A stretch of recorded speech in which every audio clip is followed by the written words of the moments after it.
Hello and welcome to this week's solo episode of Buddhish. Today I'm going to be talking about a few of the questions and assumptions that I hear from family and friends and strangers constantly as a religious studies scholar specializing in Buddhism. I'm sure that others get asked these same questions and face these same assumptions, and I'm sure that, like me, many are tired of hearing them. So let's get into it. Assumption number 1. You are a Christian authority. In that gap period between people knowing that I'm a religious studies scholar and people learning that I study Buddhism, they assume that I study Christianity, that I know anything about Christianity, that I've read the Bible, that I'm an authority on Christian theology or doctrine, etc. We live in a very Christian normative society in the US, but that doesn't mean that it is the default religion. Many assumptions people make about me stem from Christian normative thinking. They assume that I'm going to try to convert them to Christianity or to some other religion. They assume that I'm anti-science. They assume that I could stand at a pulpit and give a sermon.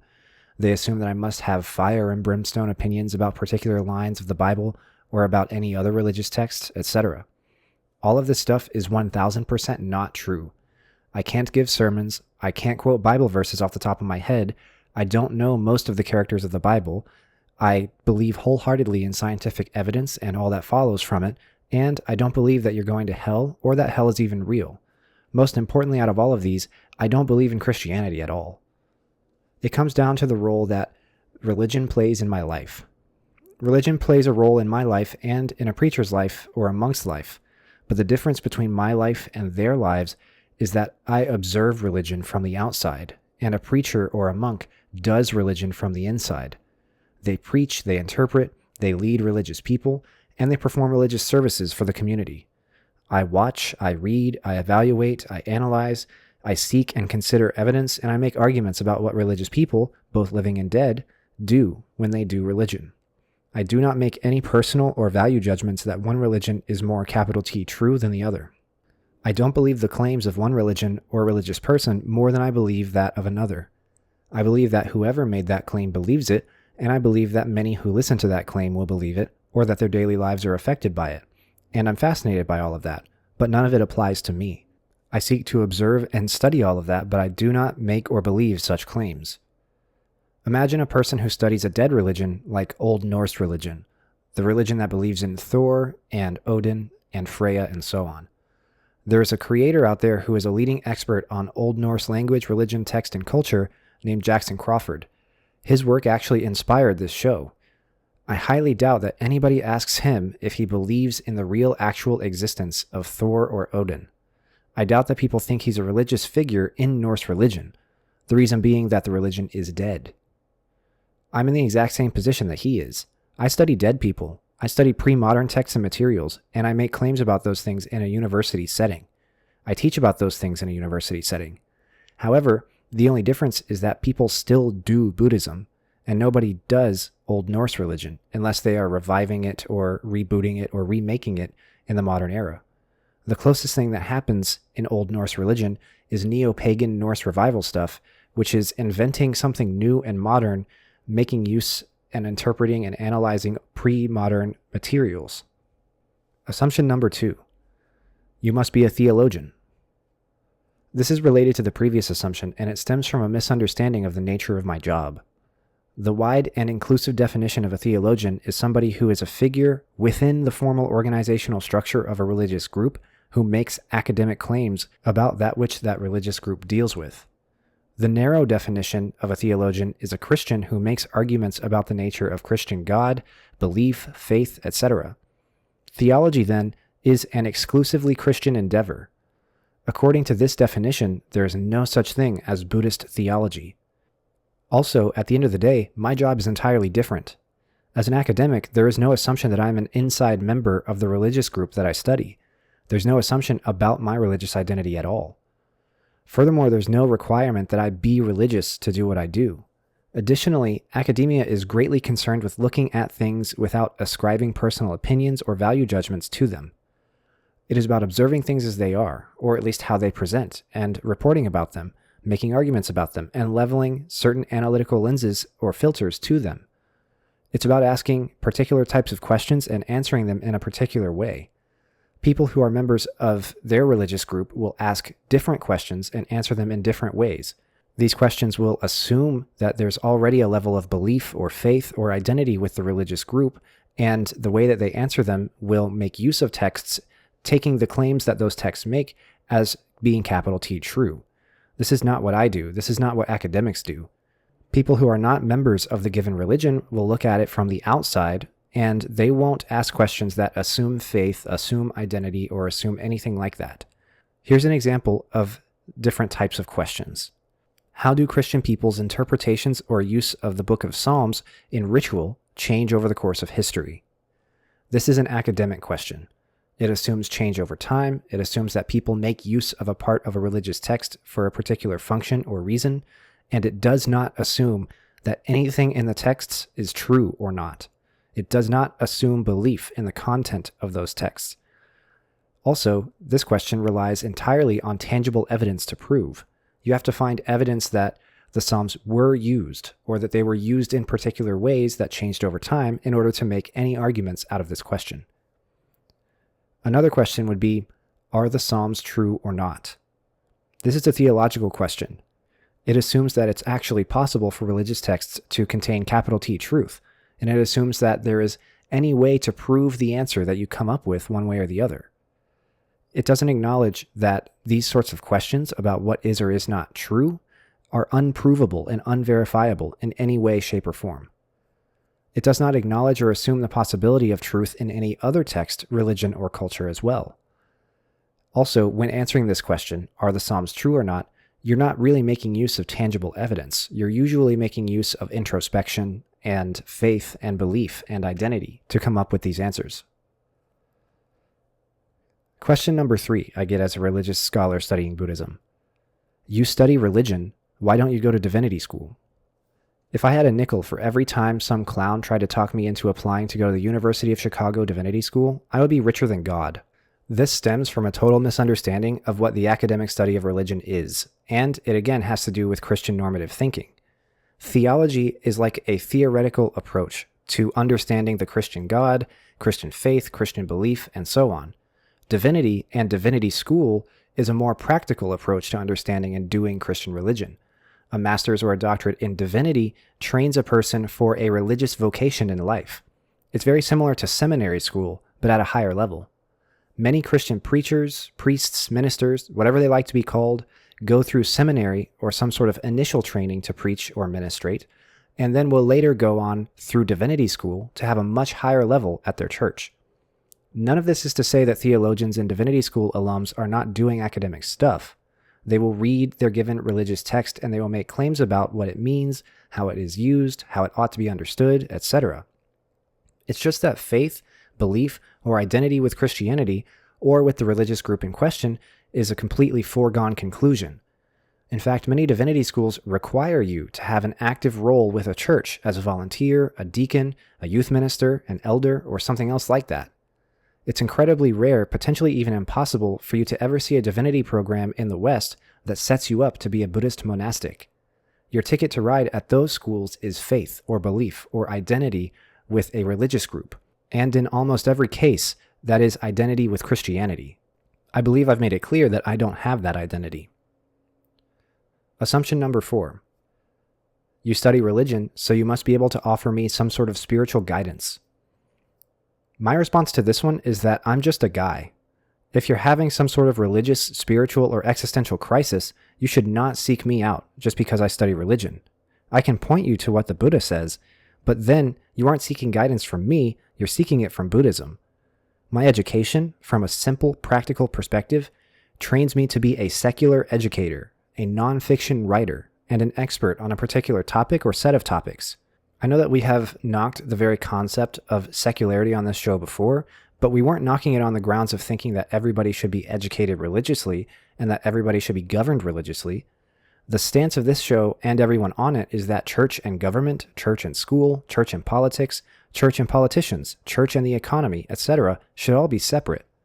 There should be no universal religious influence of any kind on people's education, their governance, and the laws they follow, and the lives they lead. People can be religious in those lives, and they can self-regulate according to their religion, but the line is crossed when somebody is made to adhere by or be influenced by any religion that is not their own chosen religion. That being the case, I do not teach students to be Buddhists. I don't teach them to be any religion at all, actually. I teach them about religions, like Buddhism. Additionally, the primary job of scholars is to write.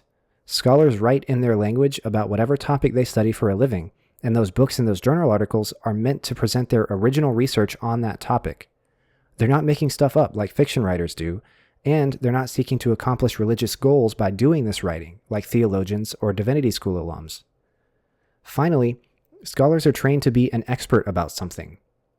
For me, I'm trained to be an expert on Japanese Buddhism. I can tell you all sorts of information about it. I can tell you about rituals, about sects and their differences, about history, about different doctrines, about how religious practice has and has not changed over time, etc. None of this information is stuff that would help a person standing in front of me suffering from an immediate fear of death or of what comes after. Telling you Kukai's birth and death dates is not useful.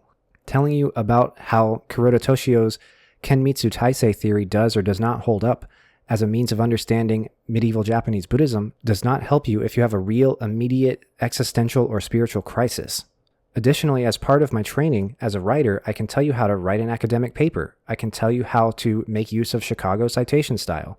I can tell you how to make use of a university library to procure sources in English or in Japanese to read so that you can write about that topic. Also, terribly unhelpful information for somebody in spiritual need. None of this stuff trains me to offer religious services for anybody. Any spiritual guidance I offer to anybody does not come with the weight of 2,500 years of religious tradition and doctrine and a lifetime of religious training. It comes with the weight of being a late 20s nerd about a topic.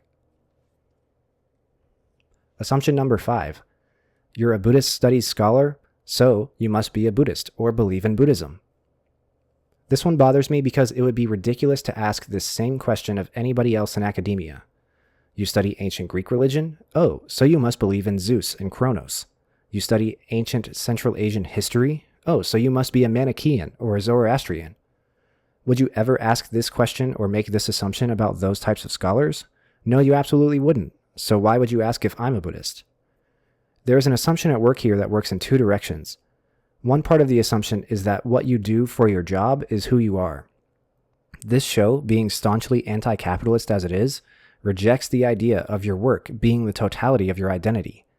There's nothing wrong with having passions, with being all consumed by those passions, and with making a living off of those passions. In fact, that's a fantastic thing to do, and it's very lucky for you if you get to do that. However, you are also a person who is separate from your labor. You are not your labor, and you're not the monetary value that you create for others. You have hopes, feelings, desires, dreams, needs, and experiences of value that are totally independent of what your job is and what your passions are. My colleagues are very frequently not Buddhists. I know Buddhist studies scholars who are Catholic, Jewish, atheist, and Protestant Christians.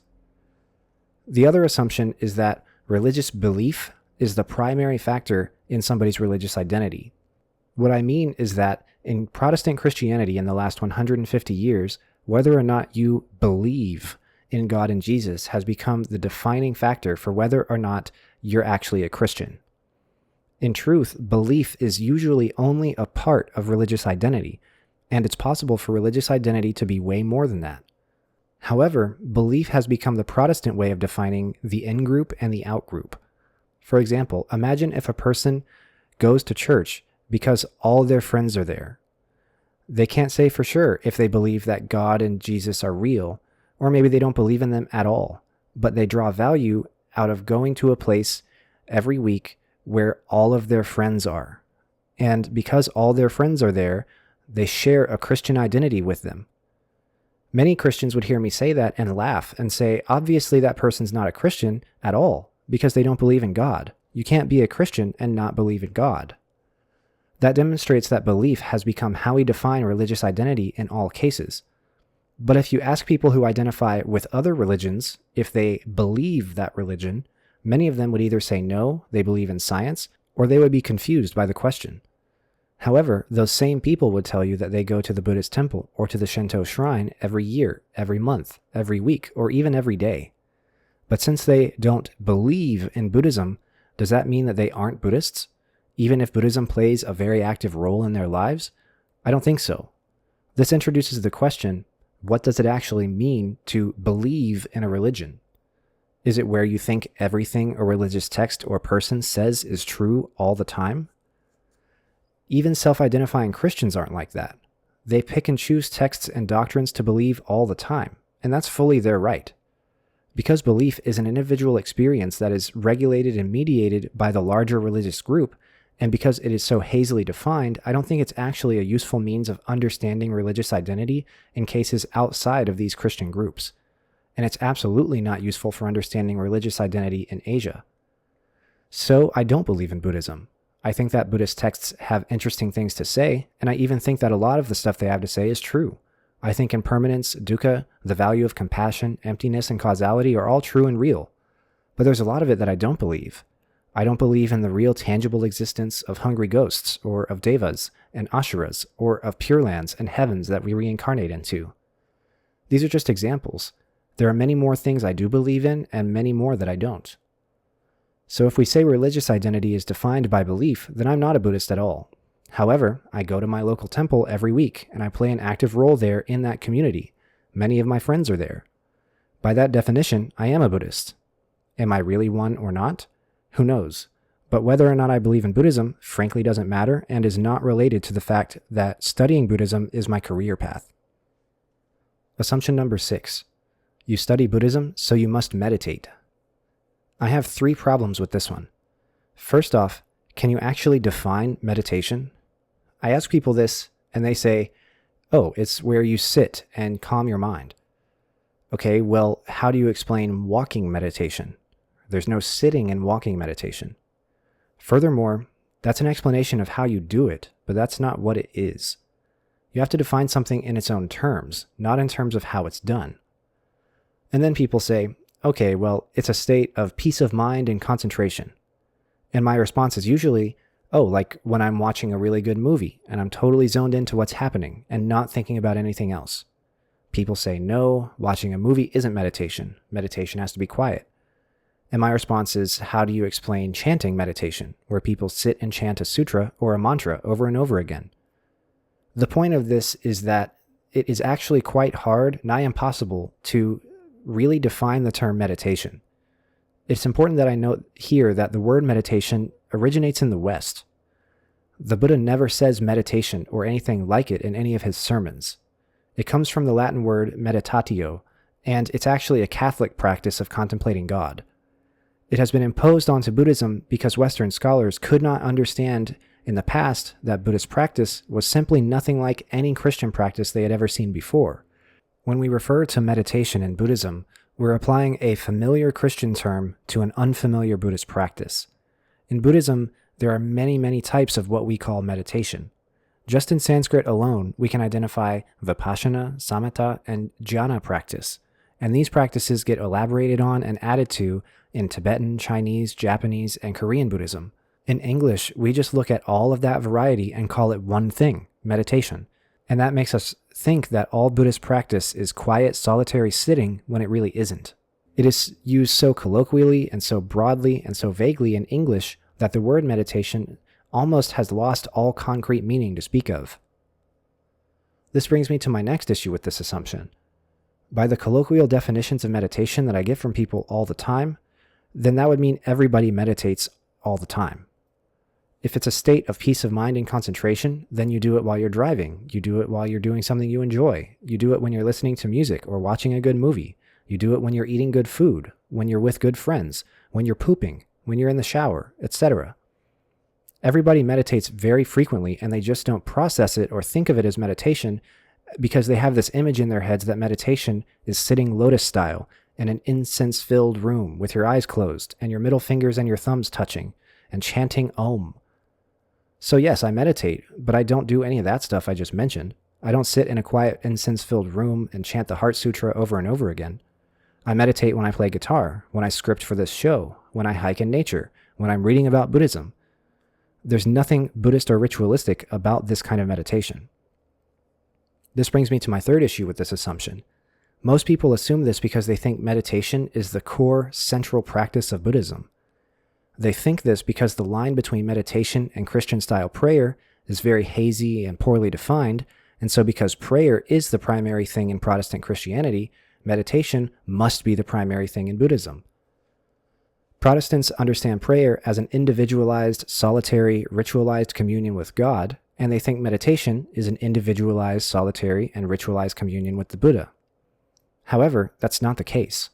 Meditation is not the primary practice of Buddhism at all. It may be the primary practice for some types of monks, as in the Zen tradition, for example, but most Buddhist people don't actually meditate.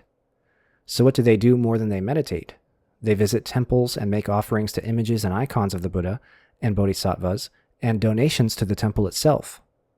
Those offerings are of money, food, incense, time, labor, flowers, robes, etc. In return, the monastic community performs ritual services for them, such as funerals, sutra readings, dharma sermons, holiday services, and celebrations, etc. Meditation is a training practice, but not the primary function of Buddhist institutions, nor is it the primary practice of Buddhist lay people. Assumption number 7. Since you study Buddhism, you must be really Zen. This one is hilarious because it assumes that I'm a Buddhist, which I already discussed in assumption number 5, but it also shows how Zen has become such a cultural mainstay in the West that it has entered the English dictionary. When people say Zen, they mean calm and peaceful and stoic and not irritable or prone to extremes of mood or emotion. When I hear Zen, all I can think about is monks slapping their students to try and cause a sudden enlightenment experience. The difference there is that Zen has been presented in the West in a particular way to accrue cultural currency and soft power for Japan. People in the West look on Zen with a great deal of admiration and mysticism and fantasy. It has been presented as moving to a really beautiful natural area with a beautiful temple complex and sitting and meditating all day. People don't understand that this image ignores how hard life actually is for Zen monks. In many of the more secluded monasteries in Japan, the typical schedule is that they wake up at 5 a.m., wash themselves in cold water, eat bland breakfast silently, meditate silently while seated facing a wall for 4 hours, while masters and ranking disciples come and whack them with a whacking stick to make sure that they're keeping proper posture, and sometimes just randomly to try to elicit a sudden enlightenment experience. And then they eat bland lunch silently. They go have ritualized dialogues with their masters, which if they fail means they're assigned even more meditations and chanting. And then they go and chant or meditate for 4 more hours. Then at dinner time, they eat silently while the master gives a dharma talk, and then they go to bed, only to start the whole thing over again the next day. This goes on 7 days a week, 365 days a year. There are sometimes also prostrations, where you have to chant and bow before the Buddha so many times, ranging from 21 times to several dozen times, and even sometimes as many as 300 times. And there's also all the labor that needs to be done at the temple itself, such as cleaning, laundry, cooking, etc. This is not an easy life path at all, and it's not as peaceful as many people think it is. Furthermore, I don't specialize in Zen as a research topic. I know a lot about it, but I don't practice it, and I don't spend most of my time reading, writing, or thinking about it. And I also don't really try to apply it to my own daily life for the most part. This whole episode is about not assuming stuff about people's personalities based on their jobs or their passions or their interests, and this is another big example of that. This assumption takes the perceived qualities and characteristics of Zen, which are not super accurate to begin with, and it magnifies them to all of Buddhism. If we've covered anything on this show, we've covered that there's so much diversity and variety in Buddhism and Buddhist practices that it's a waste of time to even talk about Buddhism as though it were one thing. Many people use the term Buddhisms to talk about it now. Additionally, like we've been saying, it also assumes that my job has anything to do with what my personal life is like, which is also a faulty assumption to make. These have been a few of the questions and assumptions that I get all the time, and that I thought would be useful to speak about on the show. I hope it has helped you understand my position, and I also hope it helps you understand other religious studies scholars' positions as well. Thank you for listening, and I'll see you next time. My name is Nick Bright, scholar of East Asian religions and voice of Hearer. And I'm Docs, editor, question asker, and voice of Hermit. And this has been Bright on Buddhism. Thank you for listening. If you like our podcast, or if you have a question you'd like us to discuss, we'd love to hear from you. Please consider leaving a comment or review, subscribing, or joining us on social media. Email us at bright.on.buddhism@gmail.com or find us on Mastodon at brightbuddhism@mstdn.party. As always, citations and resources for this episode can be found in the show notes. Thank you.